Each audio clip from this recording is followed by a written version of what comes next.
time for that spring reset. I'm taking a look at everything in my closet and figuring out that, oh no, this absolutely needs to go. And it's about time I replace things so that my clothes aren't older than my 15-year-old. Now you might think that they lasted that long because they were well made, but no, they're in terrible condition.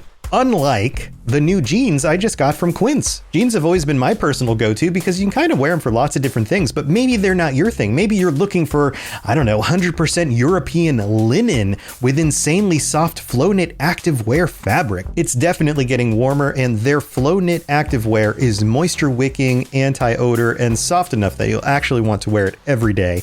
So pick out what you want. You can't go wrong because they have prices 50 to 60% less than similar brands. And like I said before, they are high quality. I continue to wear their clothes all the time, and I know that these new jeans are going to last me a lot better than the other things in my wardrobe. And on top of it, they look great. They're so comfortable. And I spent just as much on the jeans that I am now cleaning out of my wardrobe. So if you're looking for something better, just all around better, go check out Quince. So go do it right now. Refresh your wardrobe with Quince. Go to quince.com/ringslore for free shipping and 365-day returns. Now available in Canada too. Go to quince.com/ringslore for free shipping and 365-day returns. Quince.com/ringslore.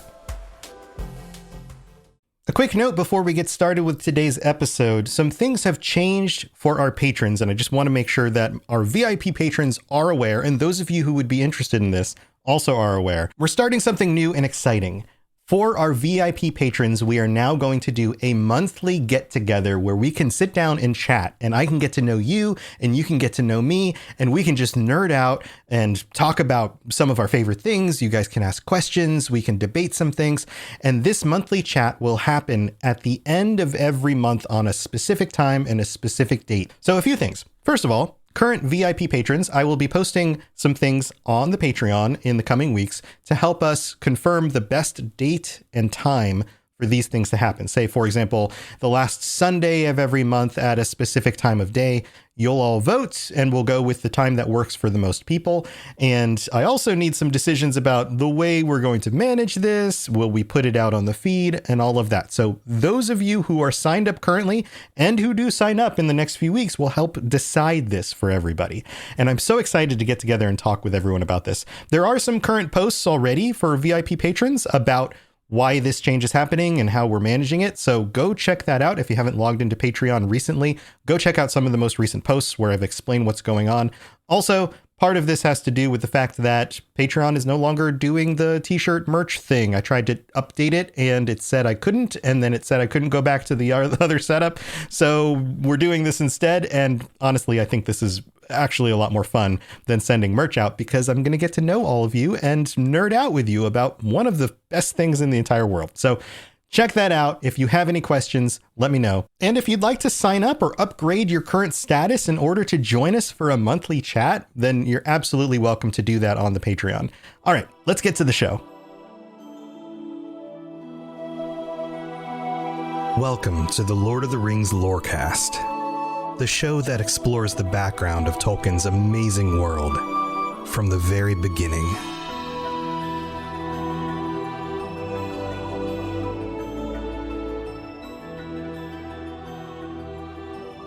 One of the benefits of doing this show is that I get to spend some time reevaluating everything that I assume about everything Tolkien has written, but in this case, The Lord of the Rings, and my own perspective on The Lord of the Rings.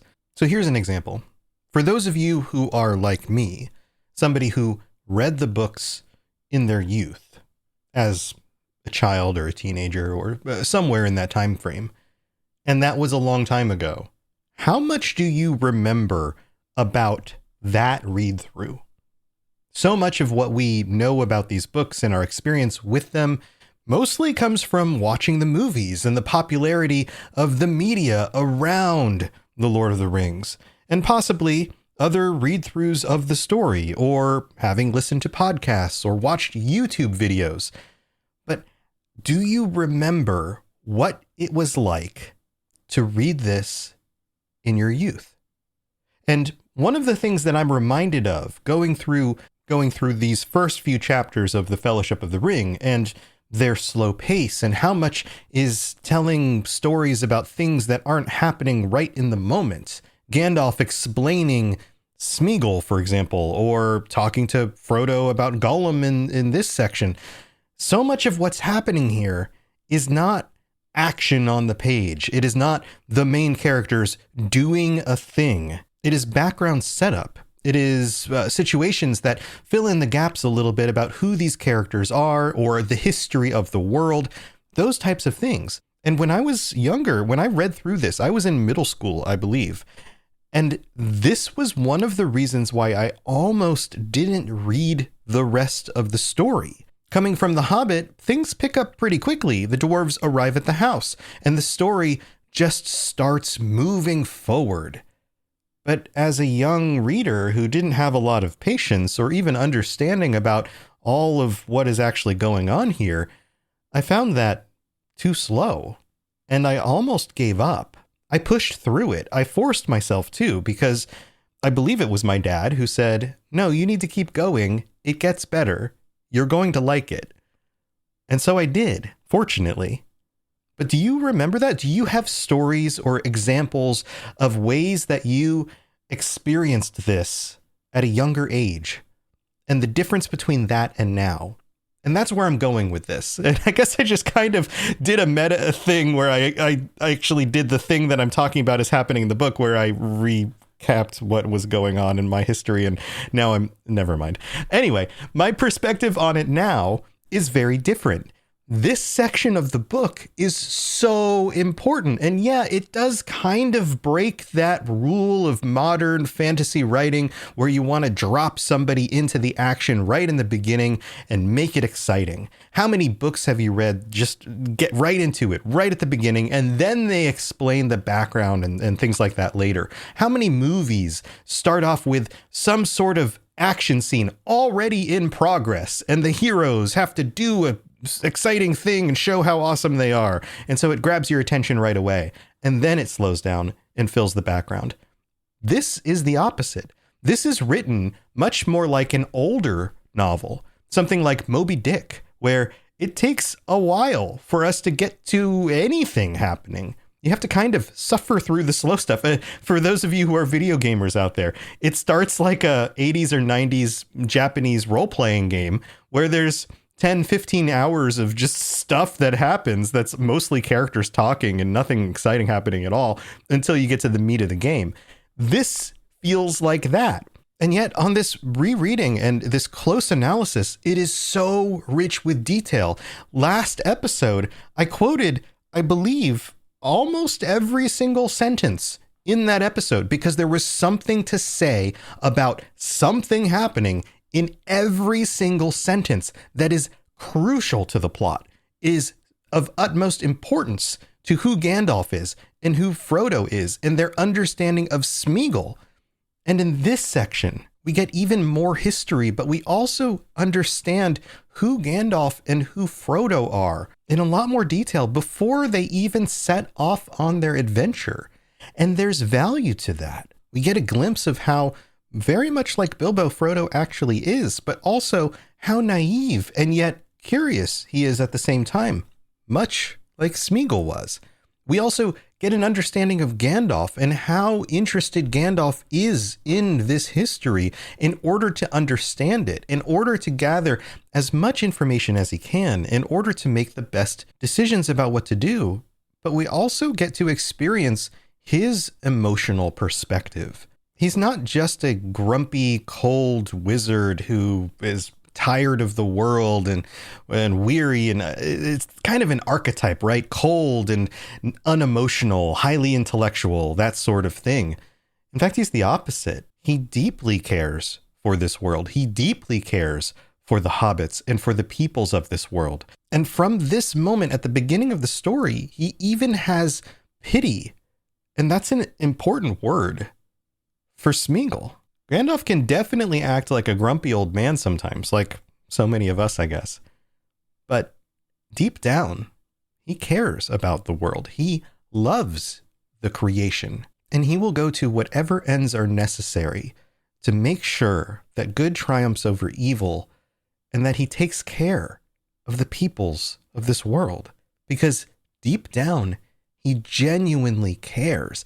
And that makes so much sense. I'm reminded again that as a Maiar in Valinor, he served under Nienna, the Vala of pity and mourning, the one who cries for the fate of the peoples of Middle-earth. We talk about that a lot in one of the really early episodes, and the difference here is that Gandalf has that same compassion, and that compassion brings hope and endurance and a drive to make it better. And that's deep and meaningful, and it's all right here, and we're going to get into it. So let's go ahead and do it. Here we go.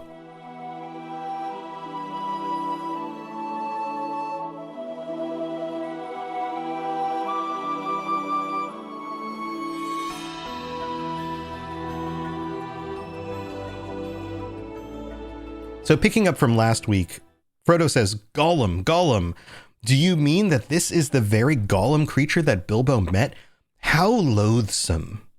Now, Frodo is in a situation here where he is panicking and he is worried. He's been told that the ring that he has is the most dangerous magical item in the history of the world. And he is panicked. He is worried for his own safety and also for the future of all the people that he cares about. And so it makes sense that he would respond, oh, how loathsome. This creature must be terrible. And the only thing he really knows about Gollum is Bilbo's stories and how Gollum was aggressive and tried to eat him and all of that. So we have to understand where he's coming from. But Gandalf's response to this is, I think it is a sad story.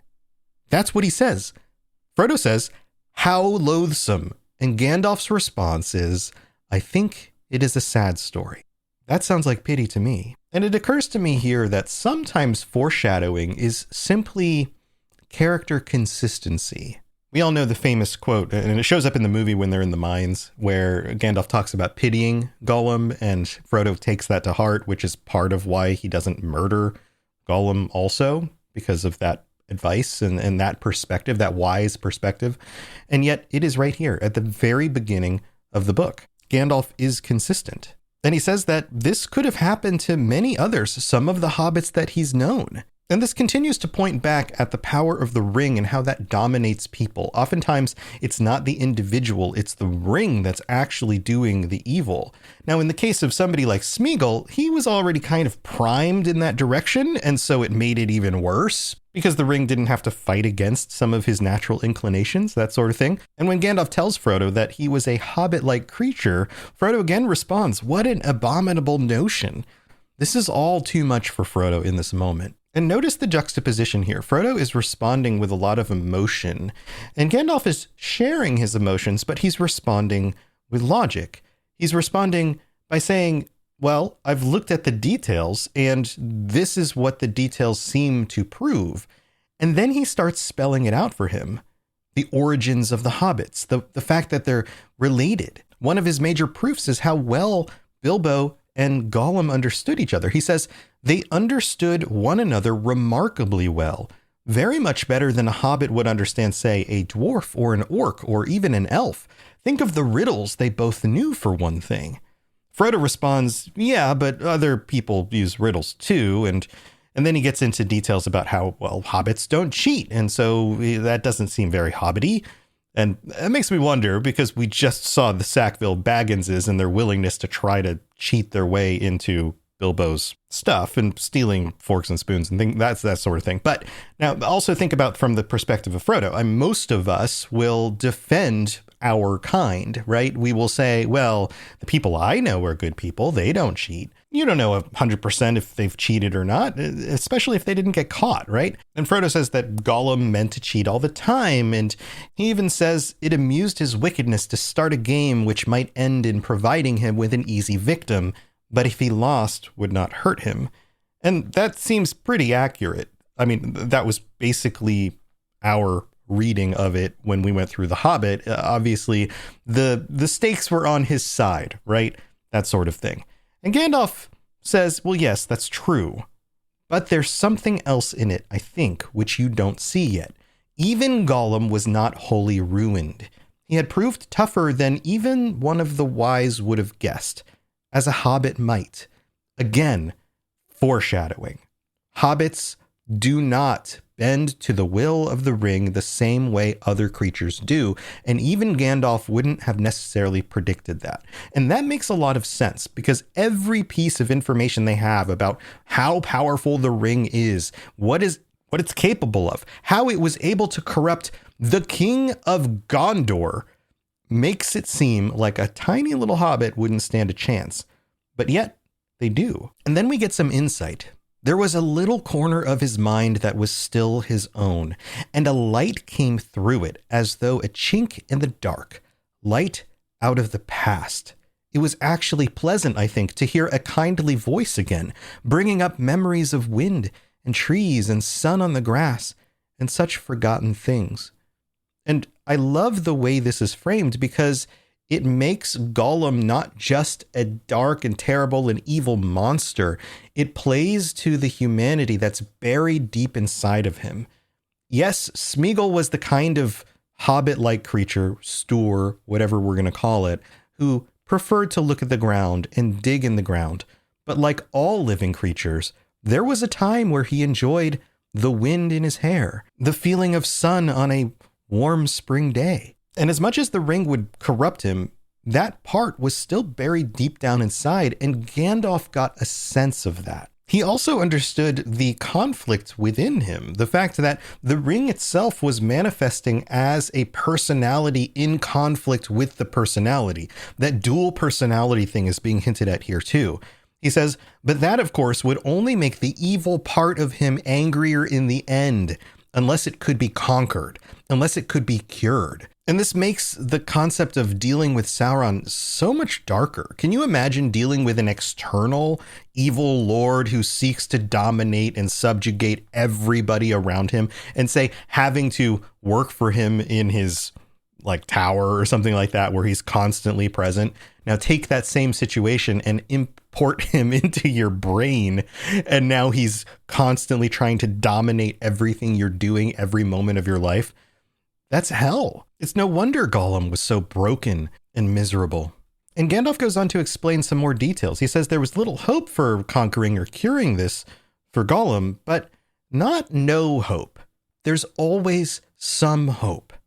Also, he stopped using the ring as often as you would have expected. He says in the Black Darkness, it was seldom needed. And he basically answers the question as to, over 400 years, why didn't he turn into a wraith?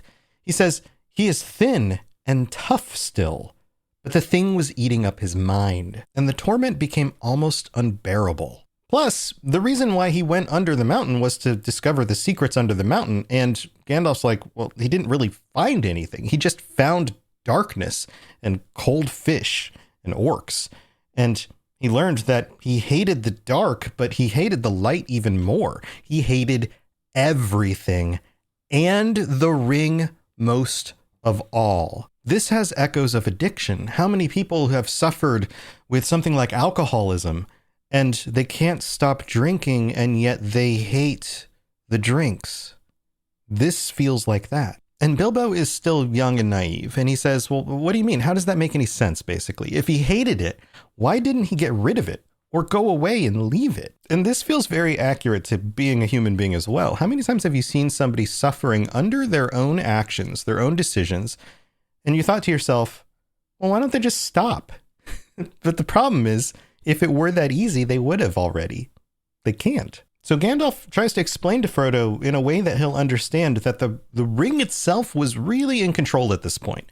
He says he hated it and loved it as he hated and loved himself. He could not get rid of it. He had no will left in the matter. Basically, Gollum at this point is a 100% bound prisoner to it. He has no control over this at all.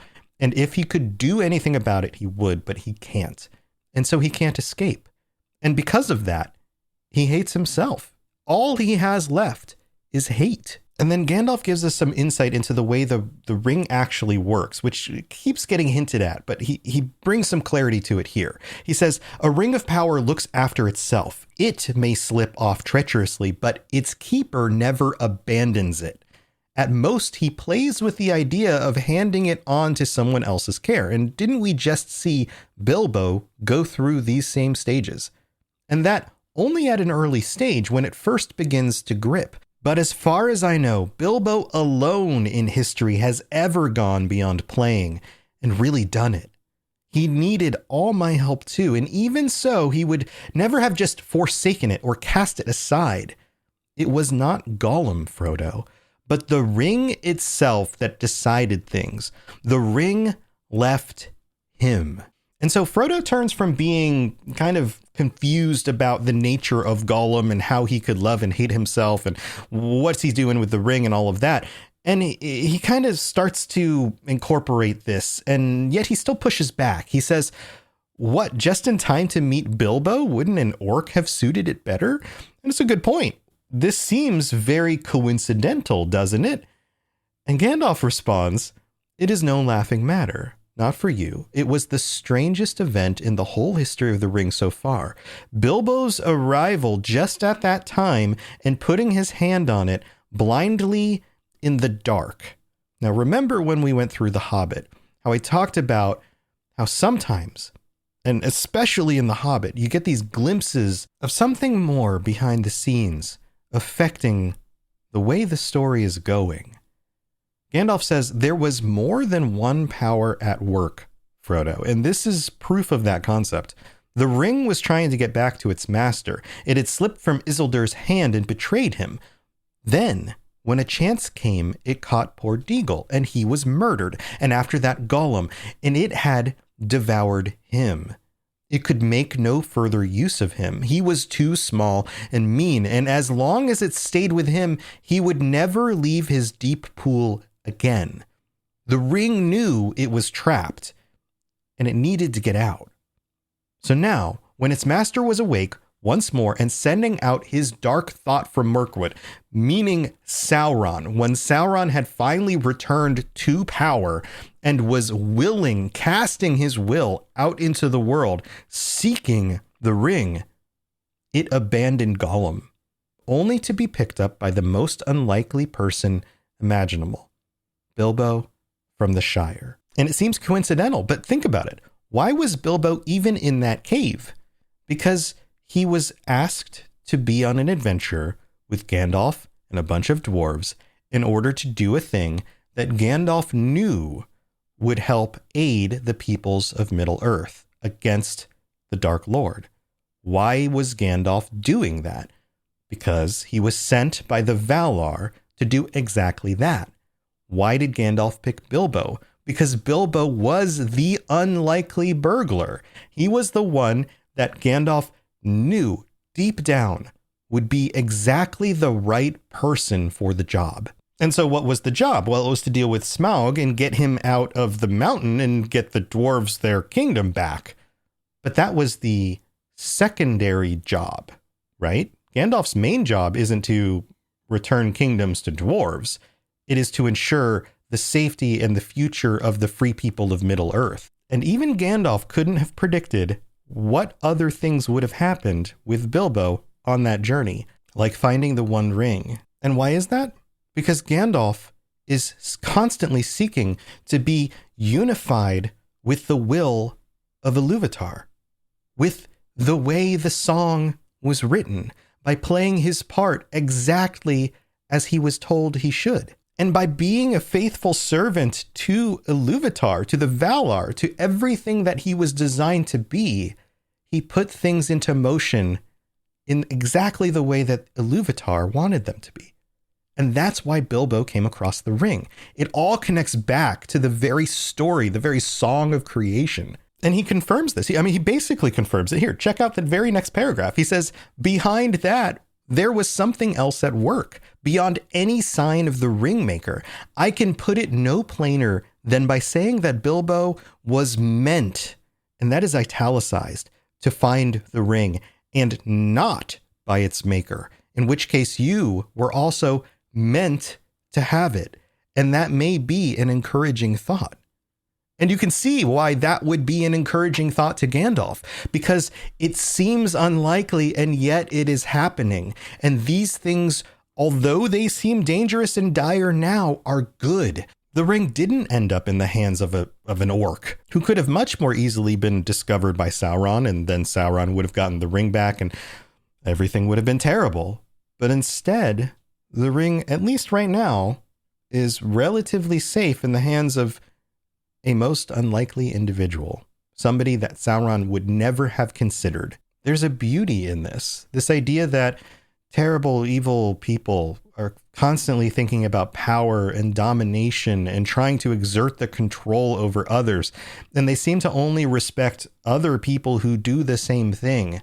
And yet, the meekest and mildest among us, those who are always underestimated or just forgotten altogether, can actually do so much more than you would ever expect.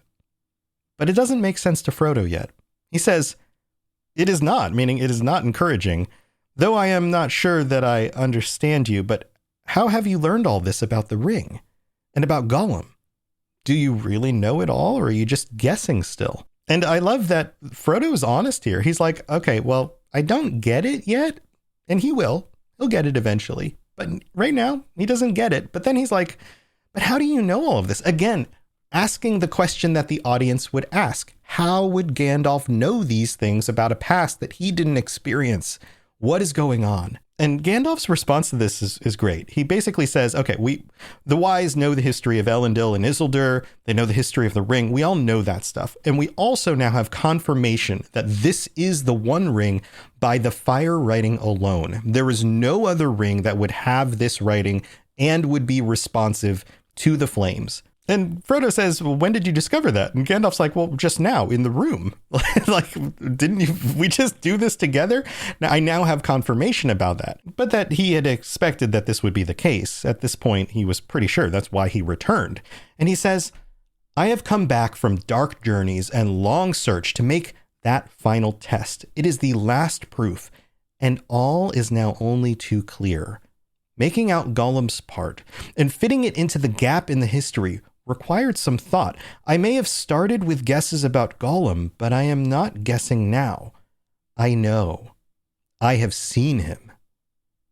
You have seen Gollum? Exclaimed Frodo in amazement. Yes.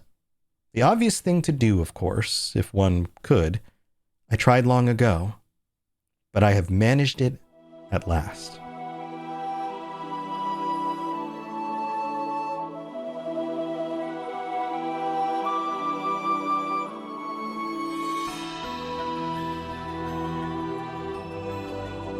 Thanks again for tuning in, and shout outs to our newest patrons. My name is August West and Mirkwood HR Compliance, and Sam. Welcome to the Patreon. Also, reminder for our VIP patrons, who I'm about to name all of you, go check out the updates and let me know your thoughts on the patron chat. Look for a post, let's say in the next week, 2 at the most.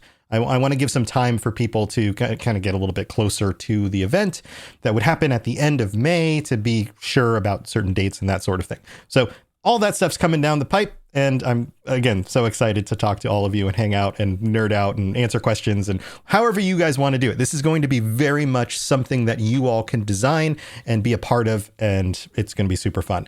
Also, shout outs to all of our VIP patrons: Fulcrum, David S., Daniel Nightweaver, Capenna, Richard J., TJT, AK Music Lover, Barney D., Azel Rezel, Blade of Andoril, Lori B., Norwegian Mayar, Mason Weathertop, Jezer, Gimlia Break, Divine Madman, Rosie Rose, Ginger Fury, Huon is my hero, Aldarian was right, Avariel, Party Snacks, Single Ent Looking for Entwives, Norwegianius, Bruce W., Chris H., Artemis, Kira C., Das Svatvalda, I'm just going to say Das probably from now on, Hunter, Silver Star, and my name is August West. Thank you so much for your continued support. Also, I'd love to hear your reviews. Leave a review on Apple Podcasts with 5 stars. I'll read it out on a future episode. You can also leave nice comments on Spotify or join us on the Discord or, any of that stuff. So thanks for being here. And I'm going to go do the bonus episode. I haven't decided exactly what I'm going to cover this week, but I'll go figure that out. And I'll see the patrons who are signed up for that on the other side. Stay safe out there and don't underestimate the meek. They might surprise you. See you next time. Thanks for listening to the Lord of the Rings Lorecast. If you'd like to learn more about other fantasy worlds, check out my other podcasts, The Elder Scrolls Lorecast, The Witcher Lorecast, and more at robotsradio.net. If you'd like to reach out, I'd love to hear from you. Send me a note on Twitter at robots_radio, or join our amazing community on the Robots Radio Discord. There are links in the show notes, or just search Robots Radio Discord, or find the link on robotsradio.net. I'll see you next time.